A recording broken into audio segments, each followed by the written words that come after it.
4 নম্বর প্রশ্ন বলছেন, আসসালামু আলাইকুম রহমতুল্লাহ বরকাত। ওয়ালাইকুম সালাম রহমতুল্লাহ বরকাত। সম্মানিত শাইখ, আমার প্রশ্ন, সফরে ট্রেনে সংরক্ষিত কামরাতে মহিলারা বোরখা পরে দাঁড়িয়ে সলাত আদায় করতে না পারলে সিটে বসে সলাত আদায় করতে পারবে কি, জানাবেন ইনশাআল্লাহ।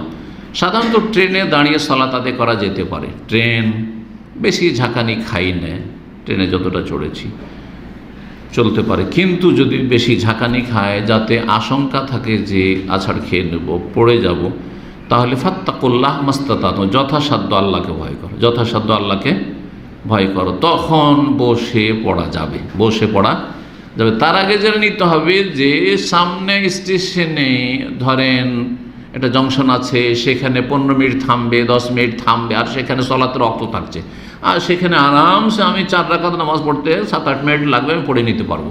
তাহলে ট্রেনের উপর সলাত হবে না। বাহনের উপর কিবলা ঠিক থাকলো না, তারপরে দাঁড়ানো ঠিক থাকলো না, আর আপনি সময় হইলো আর আপনি ট্রেনে সলাত পড়ে নিলেন, বাসে পড়ে নিলেন, অথচ বাস স্টপেজে বা ট্রেনের স্টেশনে গিয়ে 15 মিনিট থামবে, 10 মিনিট থামবে, সেখানে নেমে নিচে নামাজ পড়তে পারবে। বলছে নিচে ভালো জায়গা না, যে কোনো জায়গায় নামাজ হবে, যে কোনো জায়গায় নামাজ হবে, কোনো অসুবিধা নেই। আপনি কিছু কাপড় চোপড় বিছিয়ে দেন, আর না হলে এমনি মাটিতে নামাজ পড়েন, কোনো অসুবিধা নেই। নবী সাহাবা এখানে মসজিদ নয়, মাটিতে নামাজ পড়তেন।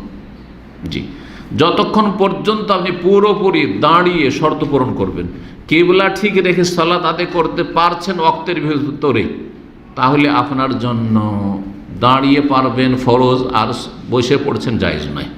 ওয়াক্তের ভিতরে নেমে আপনি কিবলামুখিয়া পড়তে পারছেন, আর আপনি আউয়াল ওয়াক্তে উত্তম।